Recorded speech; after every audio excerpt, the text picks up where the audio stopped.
Hello students, અગાઉના સેશનમાં આપણે ક્યુસી, આપણો ડેલ્ટા જી છે ગિબ્સ મુક્ત ઉર્જા અને કેસી વચ્ચેના સંબંધનું સૂત્ર આપણે તાર્યું અને એને લગતા બે દાખલા પણ આપણે ગણ્યા. ત્યારબાદ હવેનું મેઇન પોઈન્ટ કહેવાય એક્ઝામિનેશન પોઈન્ટ ઓફ વ્યૂ માટે તમે વિચારો, નીટ માટે વિચારો, અથવા તો જો મેથ્સના કોઈ સ્ટુડન્ટ હોય તો એ જી માટે પણ વિચારે.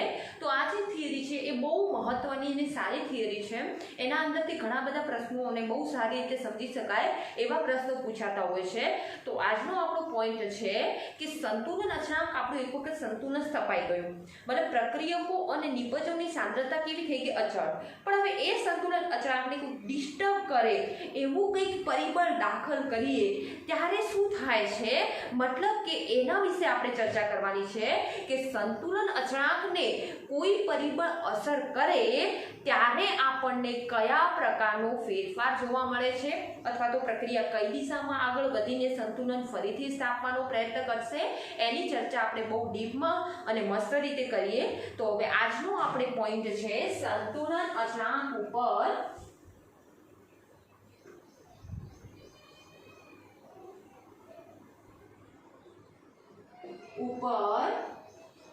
અસર કરતા પરિબળો. આપણે અગાઉ ચર્ચા કરેલી છે કે સંતુલન અચળાંક ઉપર કયા કયા પરિબળો અસર કરે છે. ગઈકાલના લેક્ચરમાં આપણે ચર્ચા કરી. સાંદ્રતા છે, તાપમાન છે, દબાણ છે. આ ખાસ તો અસર કરે જ છે. આના લીધે તો સંતુલન અચળાંકમાં ફેરફાર થશે ને થશે. પણ બીજું શું કરે છે? ઉદ્દીપક સંતુલન અચળાંકને ડિસ્ટર્બ નથી કરતો, પણ પ્રક્રિયાનો વેગ વધારે છે. અને સક્રિયકરણ ઉર્જા ઘટાડે. કારણ કે કોઈ પણ ઉદ્યોગોનો એક જ ધ્યેય હોય છે કે હોઈ શકે એટલી ઓછી ઉર્જાનો વ્યય થઈને વધુમાં વધુ અને સારી નીપજ મળે. અને લાસ્ટ છે નિષ્ક્રિય વાયુનો ઉમેરો.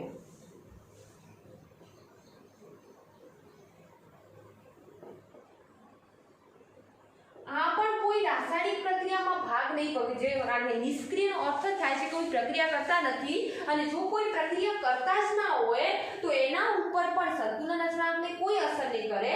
પણ એ શું કરે છે કે એ બીજા કોઈ પ્રક્રિયા નિષ્ક્રિય વાતાવરણ ઉત્પન્ન કરે છે.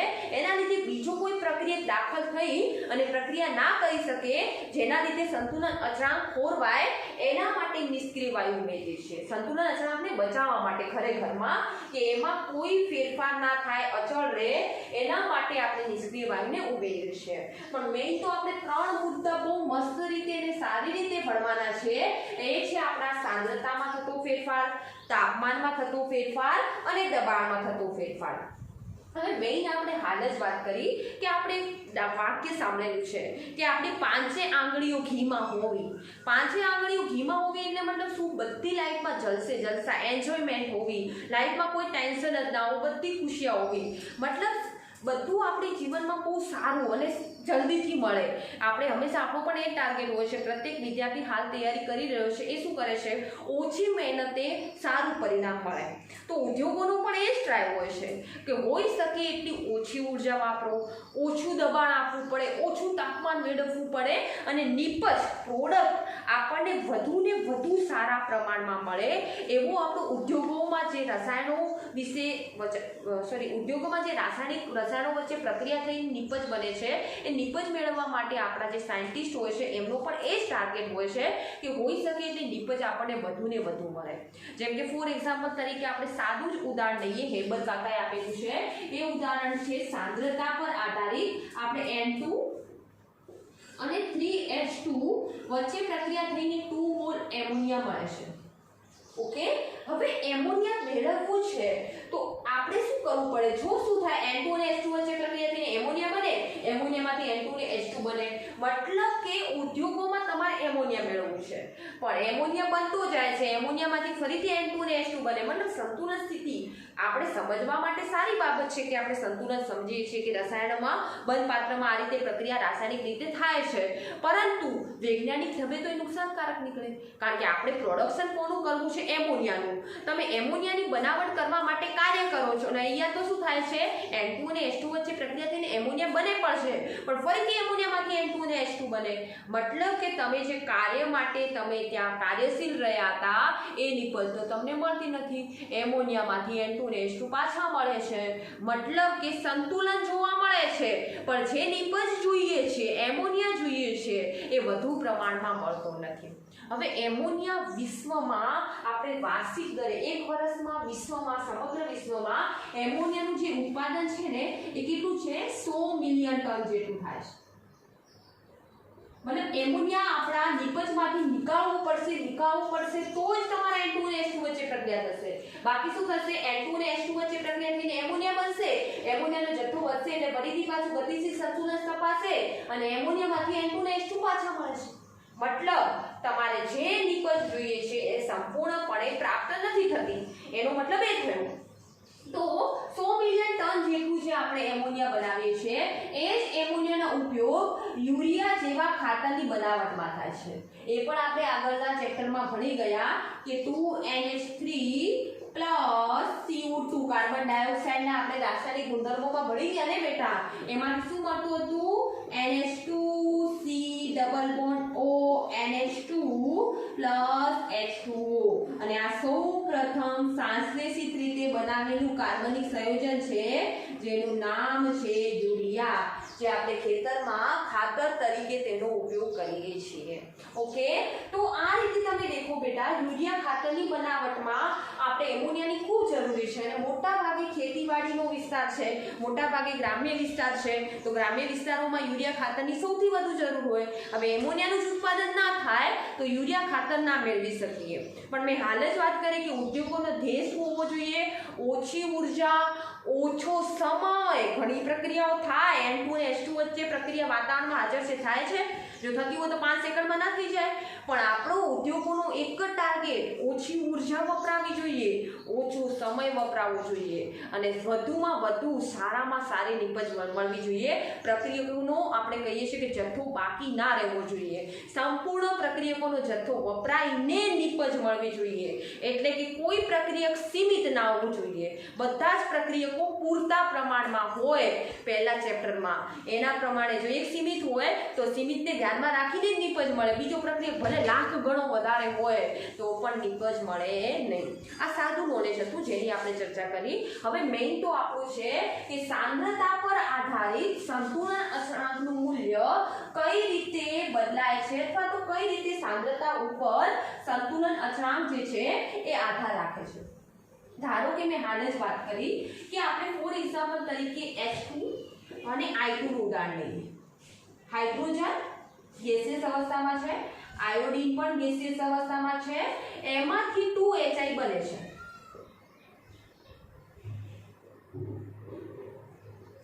ઓકે, હવે ઉપર આપણે એમોનિયાનું ઉદાહરણ લીધું છે, અહીંયા હાઇડ્રોજન અને આયોડીનનું ઉદાહરણ લીધું છે કારણ કે બે ઉદાહરણ વડે સમજાવું. હવે ફોર એક્ઝામ્પલ તરીકે હું પ્રક્રિયકોની સાંદ્રતામાં વધારો કરું.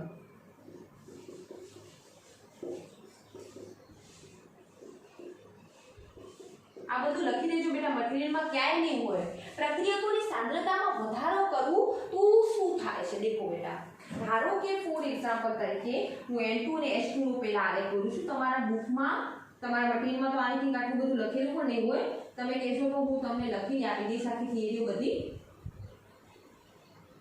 આપણે ફોર એક્ઝામ્પલ તરીકે શરૂઆતમાં નાઇટ્રોજનની સંતુલન સ્થિતિએ સાંદ્રતા, ખાસ યાદ રાખજો, સંતુલન સ્થિતિએ નાઇટ્રોજન આપણા 3 મોલર જેમ કે પડ્યા છે, હાઇડ્રોજન આપણા 5 મોલર પડ્યા છે અને એમોનિયા આપણને 1 મોલર બની ગયા છે. સંતુલન સ્થિતિની વાત કરું છું. તો મારે આલેખ દોરવો હોય તો હવે સંતુલન તો સ્થપાઈ ગયું છે એટલે આલેખ તો સીધી રેખામાં થશે કારણ કે અહીંયા કોઈની સાંદ્રતા ઘટવાની કે વધવાની નથી, સંતુલને અચળ રહેવાની છે બેટા. એટલે આ દેખો, સમય સાથે સાંદ્રતા અચળ રહે છે એવું મેં દર્શાવ્યું છે બેટા. આ સમય છે, આ સાંદ્રતા છે. આ કયો આલેખ દોરું છું બેટા? સંતુલને પ્રાપ્ત થયેલી સાંદ્રતા. અહીંયા આપણો એમોનિયા આ 1 મોલર, અહીંયા આપણે બચીએ 2 મોલર, 3 મોલર, 4 મોલર અને આ 5 મોલર. શું કરું છું તમે બહુ મસ્ત રીતે સમજશો તો તમને ખબર પડશે. ધારો કે આપણો T1 સમયે દેખો સંતુલન અચળાંક, T1 સમયે આ સંતુલનમાં છે, પહેલું સંતુલન તમારું શરૂઆતનું. હવે શું કરું છું દેખો, પ્રક્રિયકોની સાંદ્રતા વધારું છું, એટલે બંને પ્રક્રિયકોની સાંદ્રતા પણ હું વધારી શકું અથવા બંનેમાંથી કોઈ એકની પણ વધારું. તો આપણી પાસે બંને પ્રક્રિયકોમાંથી હું કોઈ એકની પણ વધારું ને તો બીજો પ્રક્રિયક નથી એવું તો નથી. તમે કહેશો કે એકની વધારો તો બીજો તો સીમિત પડી જાય, એવું નથી બેટા. બીજાની સાંદ્રતા પણ છે, બીજાનો જથ્થો હજુ પડ્યો છે એટલા સુધી વપરાશે, નહીં હોય તો એ સીમિત થઈ જશે બેટા. પહેલા તો ક્વેશ્ચનને હું સમજાવું શું કહું છું કે પહેલો પ્રક્રિયક, જેમ કે ફોર એક્ઝામ્પલ તરીકે આપણી પાસે અહીંયા બે પ્રક્રિયકો છે. આ કોના માટે હું કરું છું બેટા, N2 અને H2 માટે. અહીંયા લખી દઉં છું N2 + 3H2 is 2NH3, જેમાં મેં એની સંતુલન અને સાંદ્રતા લખી દીધી છે.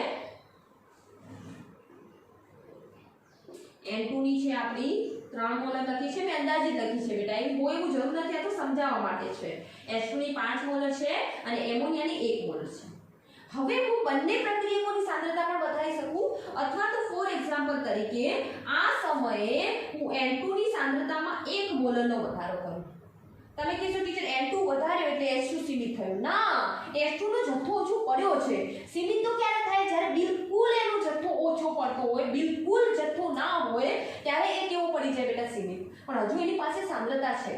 તો હવે શું થશે, તમે જે કામ કરવાનો પ્રયત્ન કરો છો એનાથી ઉલટું કામ થાય, એને જ આપણે લસેટેરિયનનો સિદ્ધાંત કહીશું.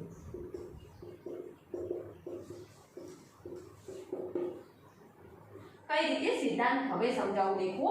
લસેટેરિયનના સિદ્ધાંતમાં શું, તમે જે કામ કર્યું એનાથી ઉલટું કામ થાય. મતલબ કોઈ રાસાયણિક પ્રક્રિયા સંતુલનમાં છે, આરામથી બેઠી છે, તમે એને ડિસ્ટર્બ કરો એટલે ડિસ્ટર્બ જે તમે કરવાનો પ્રયત્ન કર્યો, પણ પ્રક્રિયાનું તો કામ શું, આપણા શરીરમાં કોઈ વસ્તુ, નર્વસ સિસ્ટમ કોઈ પણ વસ્તુ ડિસ્ટર્બ થાય, પણ એ ડિસ્ટર્બ થયા પછી એક સ્થિતિ એવી આવે કે સંતુલનમાં તો આવવાની છે, તો અહીંયા પણ પ્રક્રિયા ડિસ્ટર્બ થશે, પણ એક સ્થિતિ એવી આવશે કે એના લીધે ફરીથી તમારું નવું સંતુલન સ્થપાઈ જશે.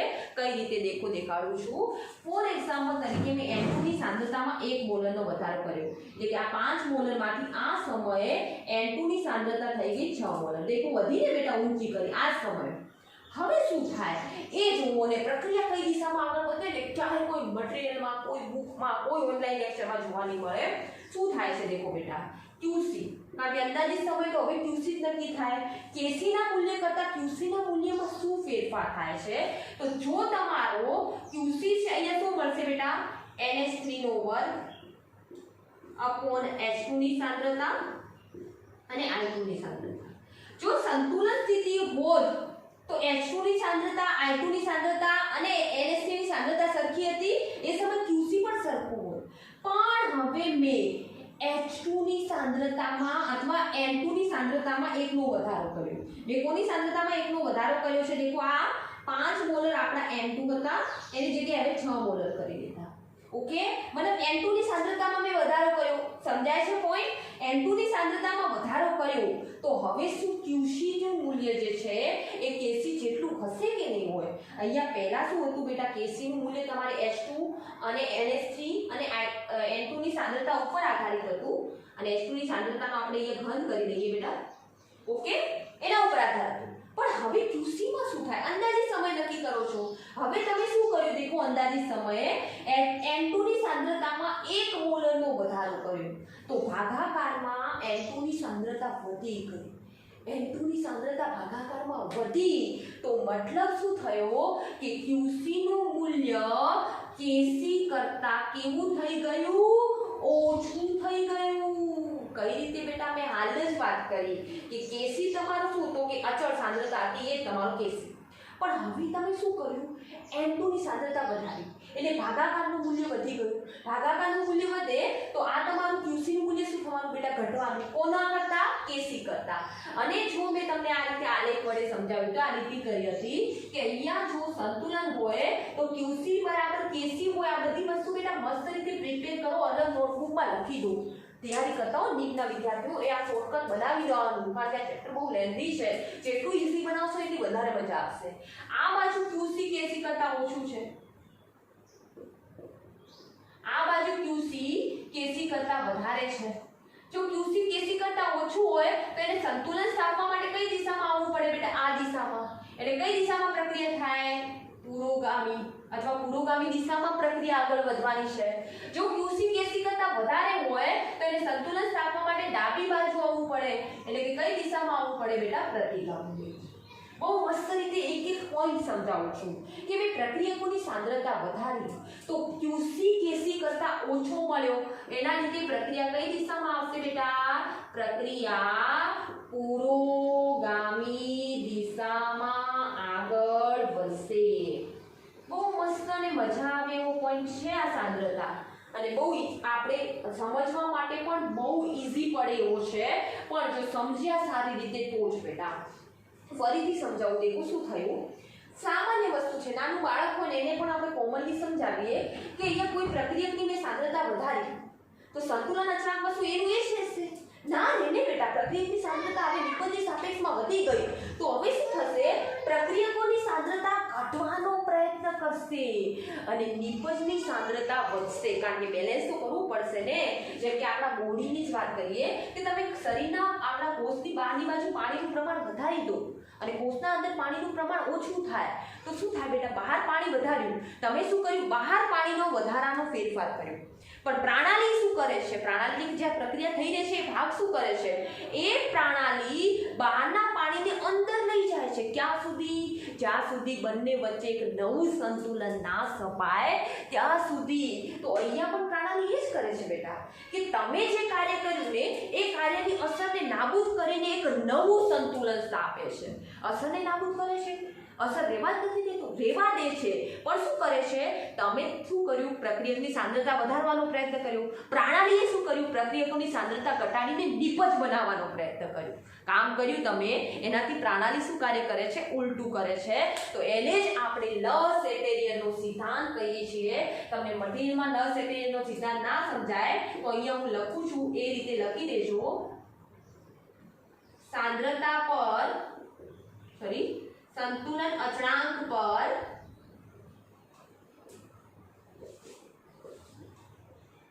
અસર કરતા પરિબળો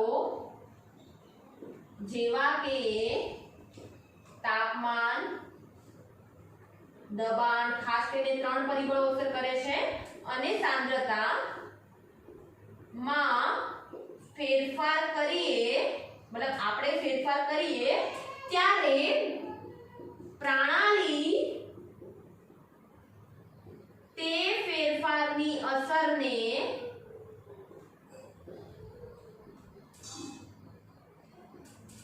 નાબૂદ કરવાનો અથવા તેનો પ્રતિકાર કરવાનો પ્રયત્ન કરે છે, જેને લસેટેરિયનનો સિદ્ધાંત કહે છે।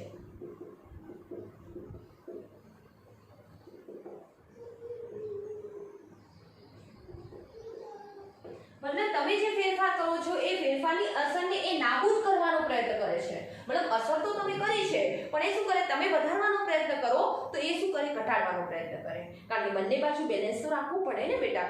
આશા રાખું છું આ પોઈન્ટ સમજાયો છે, ના સમજાય તો હાલે જોવું, હવે સમજાશે બહુ મસ્ત રીતે। મેં શું કર્યું? શરૂઆતમાં N2 ની સાંદ્રતા કેટલી હતી બેટા? 3 મોલર, H2 ની સાંદ્રતા હતી 5 મોલર, એમોનિયાની સાંદ્રતા હતી 1 મોલર, ત્યારે સંતુલન સ્થપાઈ ગયું હતું। એ સમયે QC અને KC સરખા હતા, પણ મેં N2 ની સાંદ્રતા વધારી, એટલે કે ભાગાકારનું મૂલ્ય વધી ગયું, જેના લીધે QC નું મૂલ્ય KC કરતા કેવું થઈ ગયું? ઓછું, અને QC નું મૂલ્ય KC કરતા ઓછું તો પ્રક્રિયા કઈ દિશામાં આગળ વધે? પુરોગામી દિશામાં। मतलब પુરોગામી દિશામાં શું બનશે બેટા? એમોનિયા બનતો જશે। તો દેખો મેં અહીંયા N2 ની સાંદ્રતા 5 મોલર માંથી 6 મોલર કરી, પણ ધીરે ધીરે એની સાંદ્રતા ઘટતી જશે બેટા, અને ફરીથી સંતુલનમાં આવશે। અને અહીંયા આપણી H2 ની સાંદ્રતા કેટલી હતી બેટા? આપણી પાસે સોરી N2 ની સાંદ્રતા આપણે 3 મોલર હતી ને બેટા, સોરી અહીંયા ફરીથી આપણે કરીએ। N2 ની સાંદ્રતા અહીંયા તમારી 3 મોલર હતી, એમાં મેં 4 મોલરનો વધારો કર્યો। હવે એ પણ ધીરે ધીરે અહીંયા વધારો કર્યો બેટા 4 મોલર સુધી। દેખો હવે એ પણ પ્રક્રિયા દરમિયાન શું થશે? ઘટશે અને સંતુલન સ્થાપવાનો પ્રયત્ન કરશે। તમારી એ સમય N2 વપરાય છે, તો એકલો N2 વપરાય ને તો એમોનિયા ના બને ને બેટા. એ સમય 5 મોલર જે તમારો H2 હતો એ પણ વપરાશે અને એ પણ વપરાઈને સંતુલન સ્થાપવાનો પ્રયત્ન કરશે. અને એમોનિયા જે તમારો કેટલો હતો બેટા 1 મોલર હતો સંતુલન સ્થિતિએ, પણ હવે તમે સાંદ્રતા N2 ની વધારી એટલે N2 માંથી શું બનતો જશે બેટા, પુરોગામી દિશામાં એમોનિયા બનશે, તો એની સાંદ્રતા વધશે. દેખો તો આ જે તમને મળ્યું એ પણ નવું સંતુલન મળ્યું, નવું સંતુલન મળ્યું જે કયા સમય મળ્યું બેટા, T2 સમય. અને આ સમય પછી તમારો QC અને KC કેવો થઈ જશે બેટા, સરખો, કારણ કે નિપજ બનશે ત્યારે આ સાંદ્રતા બધી પછી કેવી થઈ જશે બેટા, અચળ થશે, કારણ કે નિપજ મળવા જ આવશે એટલે કે તમારો ઉપરનો જથ્થો વધવાનો ચાલુ થશે. એ સમય QC અને KC કેવા થઈ જશે બેટા, સરખા થશે. ઓકે, ફરીથી દેખો આલેખ સમજાવું, સાવ ઈઝી છે, આલેખમાં કશું જ નથી. આપણે પહેલા તો લસેટેનીનો સિદ્ધાંત શું કહે છે કે સંતુલન અચળાંક ઉપર અસર કરતા પરિબળો જેવા કે તાપમાન, દબાણ, સાંદ્રતામાં ફેરફાર કરીએ તો પ્રણાલી તે ફેરફારની અસરને શું કરે છે, નાબૂદ કરવાનો પ્રયત્ન અથવા તો પ્રતિકાર કરવાનો પ્રયત્ન કરે છે અને નવું સંતુલન સ્થાપે છે. એક વધારાનો પોઈન્ટ બેટા અહીંયા લખવાનું રહી ગયો છે, અને નવું સંતુલન સ્થાપે છે. મતલબ પહેલાનું સંતુલન જે હતું એ સંતુલનની જગ્યાએ એક નવું સંતુલન સ્થપાય છે. એવું એક ફિઝિક્સનું ઉદાહરણ આપું. ધારો કે આપણે અહીંયા દડો પડ્યો છે, ઓકે, હાલ આ દડો સ્થિર સ્થિતિમાં છે, મતલબ સંતુલન સ્થિતિમાં છે T1 તાપમાને, પણ હવે થોડો દડાને ધક્કો માર્યો એટલે એક પ્રકારનું દબાણ આપ્યું બેટા આપણે. જેવો ધક્કો માર્યો એટલે દડો થોડો ખસીને શું ખસતો રહેશે ના, એક જગ્યાએ આવીને ફરીથી સ્થિર થશે. તો આ જે તમને તાપમાન મળ્યું કયું તાપમાન મળ્યું બેટા, T2 તાપમાને. અને આ તાપમાને જે સંતુલન સ્થપાયું એ અગાઉના સંતુલન કરતા થોડું કેવું છે, અલગ છે, કારણ કે સાંદ્રતા બદલાઈ તો સંતુલન અચળાંકનું મૂલ્ય થોડું બદલાશે, પણ જઈને સ્થિર તો થયો ને. તો આ દિશામાં તમારું પુરોગામી દિશામાં પ્રક્રિયા આગળ વધી. કેમ આગળ વધી એ આપણે અહીંયા રાસાયણિક પ્રક્રિયાના આધારે આપણે અહીંયા સમજી શકીએ. જો ધક્કો આ બાજુથી મારી મતલબ આ બાજુ તમારું પ્રમાણ વધારી દો તો પ્રક્રિયા કઈ બાજુ આવશે બેટા, ડાબી બાજુ આવશે. એ પણ હું સમજાવું. દેખો તો હવે આપણે શું કર્યું બેટા, એક બાજુ સાંદ્રતા લીધી, એક બાજુ સમય લીધું. સંતુલનને નાઇટ્રોજનની સાંદ્રતા 3 મોલર હતી બેટા, હાઇડ્રોજનની સાંદ્રતા 5 મોલર હતી. આ હાઇડ્રોજન છે, આ નાઇટ્રોજન છે, 3 માંથી વધારીને 4 કરી દેખો બેટા નાઇટ્રોજન, અને આ એમોનિયા છે. પછી શું થયું, મેં નાઇટ્રોજનની સાંદ્રતામાં 1 નો વધારો કર્યો એટલે કે 3 માંથી દેખો મેં 4 કર્યું. હવે પ્રક્રિયાની સાંદ્રતા વધારી તો પ્રણાલી શું કરશે, તમે જે હળી કરી એ હળીથી ઉલટું કામ કરશે. કેમ તમે હળી કરી, કેમ પરેશાન કર્યા, હવે ઉપર તમને પરેશાન કરું. મતલબ તમે સાંદ્રતા વધારી ને, હું સાંદ્રતા ફટાક દઈને ઘટાડી દઉં તો શું કરે છે, પ્રણાલી N2 ની સાંદ્રતા ઘટાડે છે, પણ N2 ની સાંદ્રતા સાથે H2 પણ પડ્યો છે, એ પણ વપરાશે તો જ એમોનિયા બનશે. તો દેખો N2 ની સાંદ્રતા T1 તાપમાને વધી તો પ્રણાલી શું કરે, એને ઘટાડવાનો પ્રયત્ન કર્યો. એ સમય H2 ની સાંદ્રતા તમારી 4 મોલર હતી, એની 5 મોલર હતી, એ પણ ઘટીને દેખો આગળ વધી, પછી સંતુલનમાં આવી ગઈ. એમોનિયાની સાંદ્રતા તમારી 1 મોલર હતી, પણ એ N2 અને H2 વપરાવાથી ફરીથી એમોનિયા મળ્યા એટલે વધી, અને T2 સમયે તમને નવું સંતુલન મળ્યું. અને કઈ રીતે ખબર પડે કે QC KC કરતા વધારે છે કે ઓછું, ક્યાંય કોઈ બુકમાં નહીં લખેલું હોય, કોઈ મટીરિયલમાં નહીં હોય. શાયદ હોઈ શકે કે જે વિદ્યાર્થીઓ ફિનિક્સની બુક વાપરે છે મે બી એમાં હોય QC KC કરતા ઓછું છે વધારે, પણ કઈ રીતે સમજાવું. અહીંયા આપણે શું કર્યું બેટા, નિપજની સાંદ્રતામાં આપણે કોઈ ફેરફાર ના કર્યો. મેં વધારી તો કોની સાંદ્રતા વધારી બેટા, પ્રક્રિયકની સાંદ્રતા. તો પ્રક્રિયકની સાંદ્રતા વધારી તો ભાગાકારનું મૂલ્ય વધી ગયું, જેના લીધે QC જે આપણું KC હતું એના કરતા ઓછો મળે. અને QC KC કરતા ઓછો મળે તો કઈ દિશામાં આગળ વધે પ્રક્રિયા, પ્રતિગામી કે પુરોગામી દિશામાં, પુરોગામી દિશામાં આગળ વધે. QC KC હોય તો ક્લિયર છે. હવે દેખો બીજો પોઈન્ટ, આ રીતે તમે આને બહુ મસ્ત રીતે સમજો. બીજો પોઈન્ટ આપણે હવે શું લઈએ, જો પ્રક્રિયકોની સાંદ્રતા ઘટાડો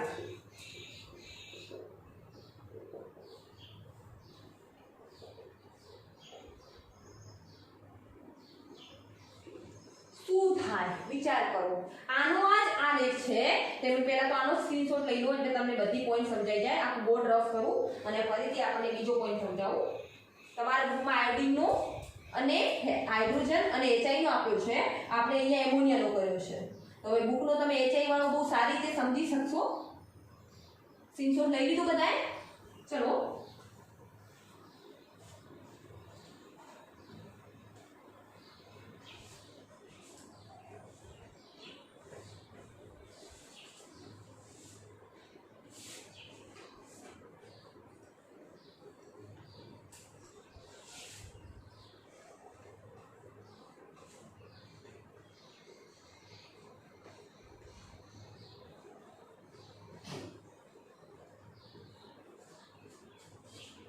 चलो આપણે હવે પહેલો પોઈન્ટ શું કર્યો તો બેટા કે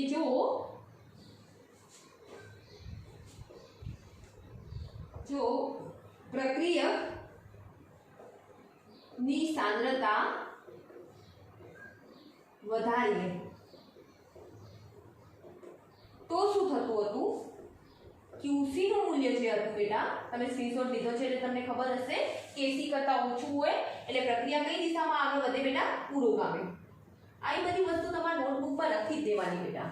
હવે આપણે બીજો પોઈન્ટ લઈએ છીએ જો નિપજોની સાંદ્રતા વધારી દો પછી આપણે પ્રક્રિયક ઉપર ઘટાડવાનું કામ પછી કરીએ પહેલા વધારવાનું કામ કરીએ તો શું થાય બેટા દેખો. ફોર એક્ઝામ્પલ તરીકે આપણે ફરીથી હવે હું N2 ને H2 ની જગ્યાએ ચલો HI લઈ લઉં. H2 I2 is 2HI છે બેટા. એટલે તમને આનો પણ પોઈન્ટ સમજાઈ જાય. તે પહેલા મેં પ્રક્રિયકો વાળું મેં લીધું અહીંયા નિપજ વાળું લઉં છું એટલે તમને બહુ મસ્ત રીતે સમજાઈ જાય.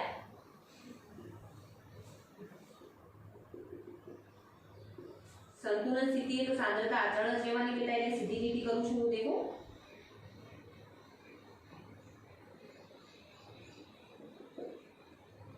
ધારો કે સંતુલન સ્થિતિએ H2 ની સાંદ્રતા 1 મોલર હોય, I2 ની સાંદ્રતા 3 મોલર હોય અને HI ની સાંદ્રતા 5 મોલર. ઓકે, સંતુલન સ્થિતિએ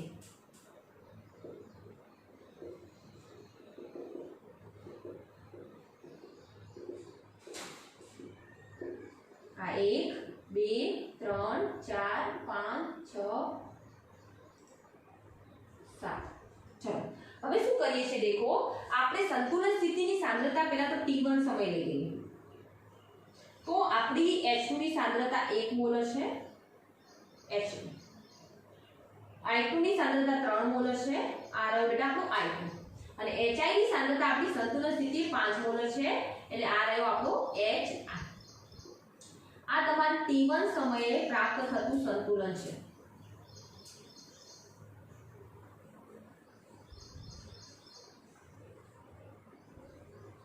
T1 સમય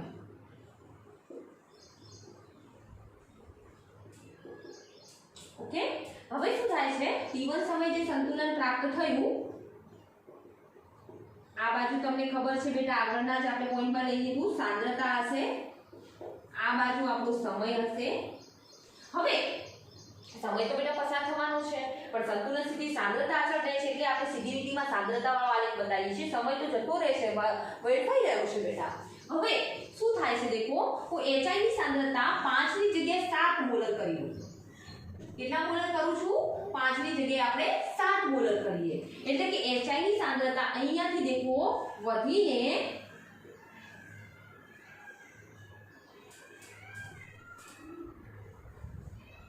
5 ની જગ્યાએ 7 થઈ ગઈ.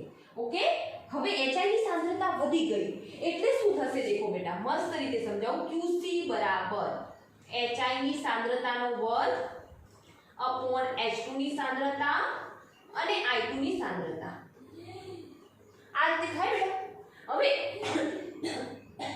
આપણે HI ની સાંદ્રતા વધારી દીધી તો જો HI ની સાંદ્રતા એટલી હોત H2 ની સાંદ્રતા એટલી હોત ને I2 ની સાંદ્રતા એટલી હોત તો QC અને KC સરખા હતા પણ HI ની સાંદ્રતા અચાનક વધી નિપજની સાંદ્રતા વધી ગઈ. હવે નિપજની સાંદ્રતા વધી જાય તો QC નું મૂલ્ય KC કરતા વધી ગયું કારણ કે નિપજની સાંદ્રતા વધી એટલે આ મૂલ્ય વધશે બેટા કારણ કે સમપ્રમાણમાં છે નિપજની સાંદ્રતા અને જો QC નું મૂલ્ય KC કરતા વધે તો આ આલેખ પ્રમાણે QC લેસ ધેન KC હોય તો પુરોગામીમાં હોય બેટા પોઈન્ટ તમને બહુ મસ્ત રીતે સમજાતા હશે કારણ કે આટલું ડીપમાં જાઉં છું એટલે. અને જો QC ગ્રેટર ધેન KC હોય તો પ્રક્રિયા કઈ દિશામાં આગળ વધશે? પ્રતિગામી દિશામાં. તો પ્રક્રિયા ખરેખર કઈ દિશામાં આગળ વધશે તમારે દેખો બેટા, જો નિપજોની સાંદ્રતા વધારીએ તો પ્રક્રિયા પ્રતિગામી દિશામાં આગળ વધશે. અથવા તો બેઝિક છે, નાનું બાળક આ વસ્તુ સમજે કે જો નિપજ વધી ગયા તો પ્રક્રિયા તમારા પ્રણાલી શું કરે છે, તમે જે અસર કરી એનાથી વિરુદ્ધ અસર કરે છે. નિપજ વધ્યા તો પ્રણાલી નિપજને ઘટાડવાનો પ્રયત્ન કરે. ઘટાડવાનો પ્રયત્ન એટલે શું બહાર કાઢી દે? ના. શું કરે? નિપજમાંથી પ્રક્રિયાઓ બનાવવાનું શરૂ કરી દે. ક્યાં સુધી? જ્યાં સુધી એક નવું સંતુલન ના સ્થપાય ત્યાં સુધી એ પ્રક્રિયાઓ બનાવે છે. એટલે કે ધીરે ધીરે હવે HI ની સાંદ્રતા સંતુલન પ્રાપ્ત કરવા માટે ઘટતી જશે બેટા. H2 ની સાંદ્રતા પણ વધશે સંતુલન પ્રાપ્ત કરવા માટે. I2 ની સાંદ્રતા એ વધશે કારણ કે HI નું વિઘટન થઈને બે પ્રક્રિયાઓ મળશે ને બેટા, H2 અને I2. તો સંતુલન સ્થિતિએ એટલે કે તમને T2 સ્થિતિએ એક નવું સંતુલન સ્થપાયેલું જોવા મળશે અને એ સંતુલન T2 સ્થિતિએ મળ્યું છે એ આપણું સંતુલન નવું છે. અને એ સમયે KC બરાબર શું થઈ જશે બેટા? QC થશે. કારણ કે નિપજોમાંથી પ્રક્રિયકો બનશે અને સાંદ્રતા કેવી થઈ જશે? પછી પ્રક્રિયકો અને નિપજોની અચળ થઈ જશે. મતલબ કે મેં બે આલેખ સમજાવ્યા. પહેલા આલેખમાં મેં પ્રક્રિયકની સાંદ્રતા વધારી ત્યારે એમોનિયા વાળું ઉદાહરણ લીધું. બીજા આલેખમાં તમારી બુકમાં શું છે? પ્રક્રિયકની સાંદ્રતા વધારેલું આયોડિન HI છે, મેં ઘટાડવા વાળું લીધું. એટલે ખાસ ધ્યાન રાખજો, એ ભૂલ થવી જોઈએ નહીં કે અહીંયા તો તમે ટીચર H2 વધે છે અથવા તો ત્યાં I2 વધે છે તમે તો અહીંયા HI વધાર્યા, પણ મેં નિપજોની સાંદ્રતા વધારી છે. પોઈન્ટ જ એ છે બેટા. બુકથી હું થોડું અલગ કરું કારણ કે બુકમાંથી તો તમે વાંચીને પણ હવે સમજી શકો, પણ કંઈક અલગ કર્યું હોય તો તમારું નોલેજ પાવર જે છે એ વધી શકે. મારો પૂરો પ્રયત્ન છે કે તમારું નોલેજ પાવર છે એ વધે. હવે બીજું શું કરું છું દેખો બેટા, હવે સાંદ્રતા વધારવાની જગ્યાએ હું સાંદ્રતા ઘટાડું. मतलब પ્રક્રિયકોની સાંદ્રતા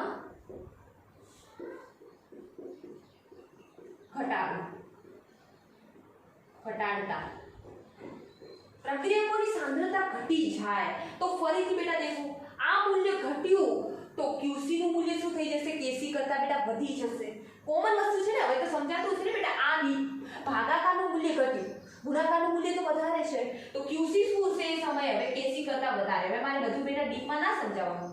તો QC KC કરતા વધે તો પ્રક્રિયા કઈ દિશામાં આગળ વધશે? દેખો પ્રતિગામી.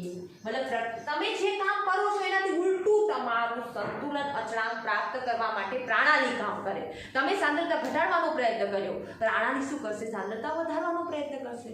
સાંદ્રતા વધશે ક્યાંથી? નિપજમાંથી ફરીથી પ્રક્રિયકો બનશે ત્યારે જ વધશે ને. તો મતલબ કે નિપજમાંથી પ્રક્રિયકો પ્રતિગામી દિશામાં બને છે તો પ્રક્રિયા કઈ દિશામાં આગળ વધી? પ્રતિગામી દિશામાં. અને જો નિપજોની સાંદ્રતા ઘટાડો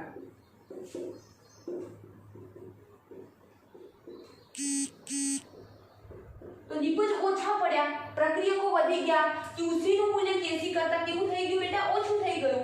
તો એ સમય QC ને KC જેવું થવું છે તો કઈ દિશામાં આગળ વધવું પડશે? પુરોગામી દિશામાં આગળ વધવું પડશે. તો પહેલા તો આનો એક મસ્તનો સ્ક્રીનશોટ લઈ લો.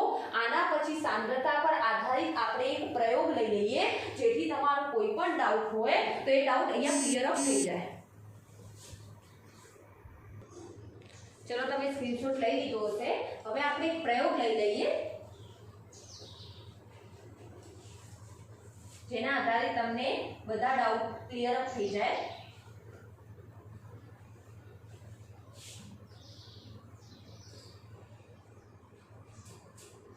ધારો કે આપણે પ્રયોગમાં આપણે શું કરીએ છીએ? એક કસનળી લઈએ છીએ. સાંદ્રતાનો પ્રયોગ. એમાં આપણે એક કસનળી લઈએ છીએ. એ કસનળીમાં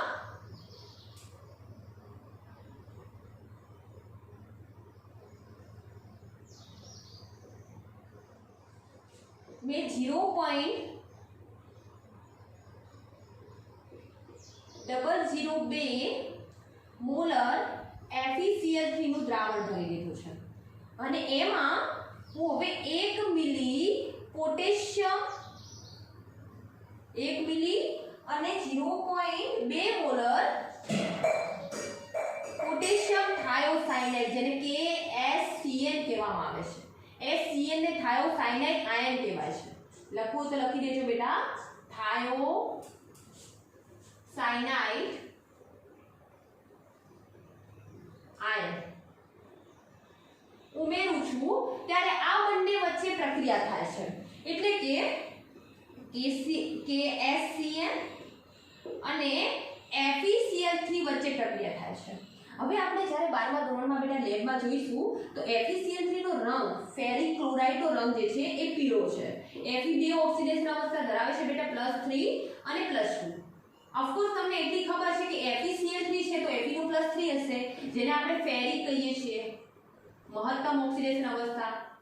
અને જો લઘુત્તમ ઓક્સિડેશન અવસ્થા હોય તો પાછળ અસ પ્રત્યય લગાડીએ છીએ એટલે કે ફેરસ આવશે બેટા. તો પીળો કલર છે. થાયોસાયનાઇડ આયન જે છે અથવા થાયોસાયનાઇડ સંયોજન છે એ રંગહીન છે. આ પ્રેક્ટિકલ પણ તમારે કરવાનું આવશે બેટા Fe+3 ની હાજરી નક્કી કરવા માટે. તો તમે આ પ્રક્રિયા જ્યારે કરશો ત્યારે એક સંકીર્ણ સંયોજન બને છે. એ સંકીર્ણ સંયોજન છે કે FeSCnCl3. ઓકે, જેનું નામ છે પોટેશિયમ થાયોસાયનાઇટો આયન, જેમાં Fe નું ઓક્સિડેશન આંક તો +3 જ રહેશે, ક્લોરાઇડ. આ સંકીર્ણ આયન સંયોજન બને છે. પણ એમાંથી એ લોકો શું કરે છે, આ જે રંગ છે એ રંગ તમારા સંક્રાંતિ ધાતુ તત્વોના લીધે જોવા મળે. અહીંયા પીળો રંગ હતો પણ અહીંયા કયો રંગ થશે, લાલ રંગ. તમને જે ફિલ્મોમાં બ્લડ દેખાડે છે એ બ્લડ આ સંકીર્ણ સંયોજનનું જ હોય છે. આજ સુધી આપણે નતા જાણતા નકલી સિંદૂર પણ ખરેખર આ સંકીર્ણ સંયોજન રાખવામાં આવે સેમ આપણા બ્લડી જેવો લુઈ જેવો કલર જોવા મળે છે. તો આ જે પોટેશિયમ થાયોસાયનાઇટો આયન ક્લોરાઇડ મળે છે એમાંથી આપણે તો આટલો જ ભાગ લેવો છે. આટલો ભાગ જ લેવો છે એટલે કે તમારા મટીરીયલમાં આટલો જ ભાગ આપ્યો છે. તો અહીંયાથી K+ દૂર કરી લો બેટા. દેખો અહીંયાથી 3Cl- દૂર કરો. શું તમારું બાકી રહે છે, K+ અને 3Cl-. ચલો K+ દૂર કર્યા એટલે 1Cl- તો દૂર થઈ ગયું. પણ 2Cl- દૂર થાય તો વિચાર કરો શું થશે, K+ + 3Cl-. હવે અહીંયાથી 2Cl- દૂર થયા તો અહીંયા +2 થશે ને બેટા. તો ખરેખર બંધારણ આ રીતે છે. ઓકે, આ રીતે આ સંકીર્ણ આયનના લીધે તમને કેવો રંગ જોવા મળે છે, લાલ. પણ સાચું સંકીર્ણ સંયોજન કયું છે તમે લખી દેજો બેટા કે Fe. અને ક્યાંય નહીં હોય બેટા, અથવા કોઈ શિક્ષક આવું તમને નહીં સમજાવે. ગુરુ પર ગર્વ નથી કરતી પણ પ્રયત્ન એવો કરું છું કે તમને બધું સમજાય અને મારો હંમેશા પ્રયત્ન સફળ જાય એવી મારી આશા પણ છે. ઓકે, તો આ સંકીર્ણ આયન બન્યું. હવે શું થાય, શરૂઆતમાં આના વચ્ચે પ્રક્રિયા થતી જશે. પીળા રંગની તીવ્રતા ઘટશે. દેખો, કારણ કે પીળામાંથી કયો રંગ બને છે બેટા, લાલ બને છે. તો પીળાની તીવ્રતા ઘટશે શરૂઆતમાં અને લાલની તીવ્રતા વધશે.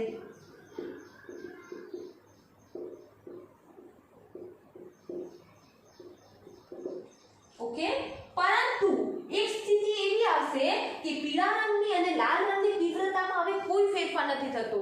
મતલબ પાત્રમાં તમને અડધો પીળો રંગ અડધો લાલ રંગ નીચેની તરફ અને ઉપરની તરફ જોવા મળે છે. એનો મતલબ શું, હવે પ્રક્રિયા નથી થતી, થાય છે. પણ પીળા રંગમાંથી લાલ રંગ બનવો એટલે કે પીળા રંગમાંથી FeCl3 માંથી સંકીર્ણ આયન બનવું અને સંકીર્ણ આયનમાંથી FeCl3 બનવું, એનો દર હવે કેવો થઈ ગયો છે, સરખો થયો છે. એટલે આપણને એવું લાગે છે કે હવે પ્રક્રિયા જે છે એ થતી નથી. ખરેખરમાં એ ગતિશીલ છે. ઓકે, પરંતુ હવે આપણે શું કરવું છે, યા તો લાલ રંગની તીવ્રતામાં વધારો કરવો હોય, યા લાલ રંગની તીવ્રતામાં ઘટાડો કરવો હોય, યા પીળા રંગની તીવ્રતામાં વધારો કરવો હોય અથવા પીળા રંગની તીવ્રતામાં ઘટાડો કરવો હોય. તો હવે આપણે શું કરીએ છીએ, દેખો KSCN અને FeCl3 માં આપણી બુકમાં આ રીતે હશે બેટા, Fe+3 SCN- gives FeSCN +2. આટલું જ કરેલું છે મેં. સમીકરણ આખું તમને આટલું ડીપમાં સમજાવ્યું છે બેટા કે કઈ રીતે આવ્યું.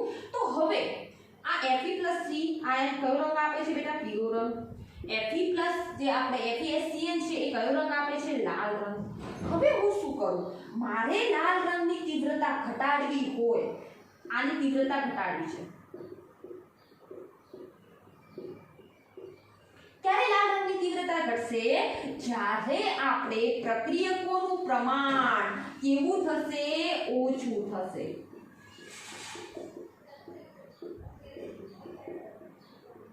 કોમન વસ્તુ છે ને બેટા કે નિપજોની સાંદ્રતા ક્યારે ઘટશે? જ્યારે પ્રક્રિયકોની સાંદ્રતા જે છે એ ઘટાડશો ત્યારે નિપજ વપરાશે. બાકી તો નિપજ વપરાવાના જ નથી. પ્રક્રિયકો ઘટાડશો તો નિપજ વપરાશે. નિપજ વપરાશે એટલે નિપજની રંગની તીવ્રતા ઘટશે. કોમન વસ્તુ છે બેટા. આશા રાખું છું સમજાય છે. તો હવે કઈ રીતે ઘટાડું? શું આમ નામ ઘટી જશે? Fe ની તેઓ આવી જા તો આવી જશે ના. Fe+3 માં હું એક પદાર્થ ઉમેરું છું, એ છે ઓક્ઝેલિક એસિડ.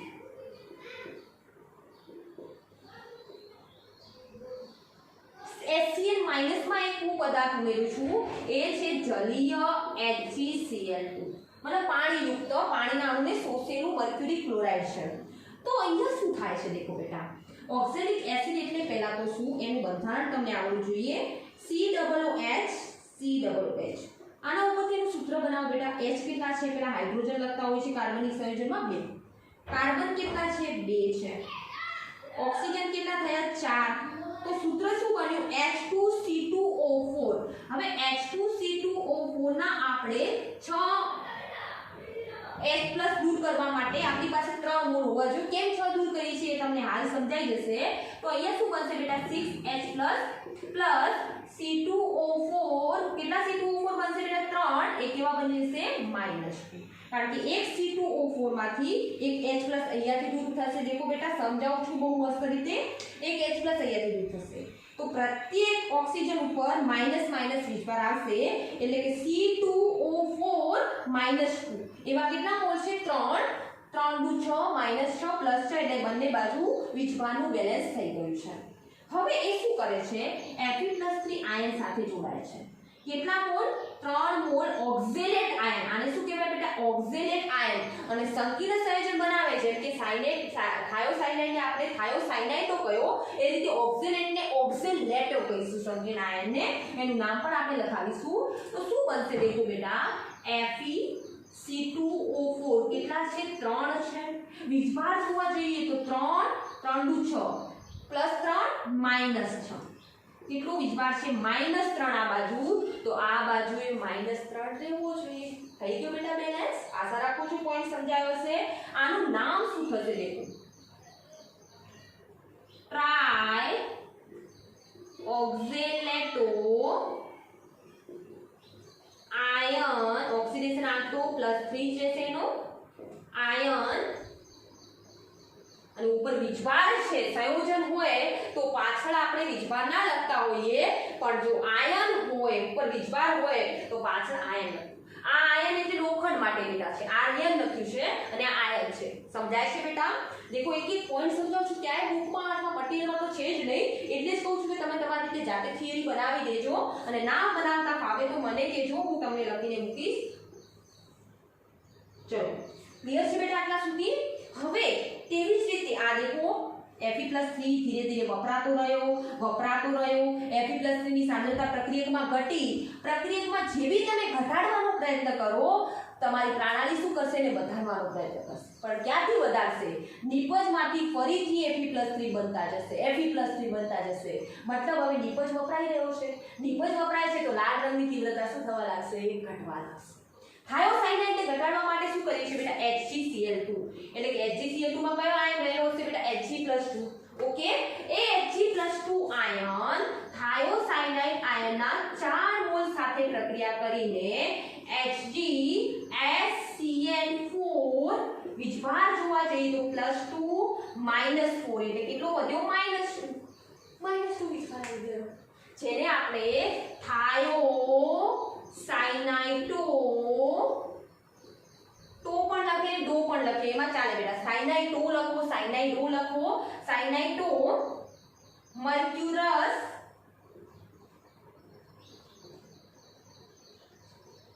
અહીંયા આયન ના લખો તો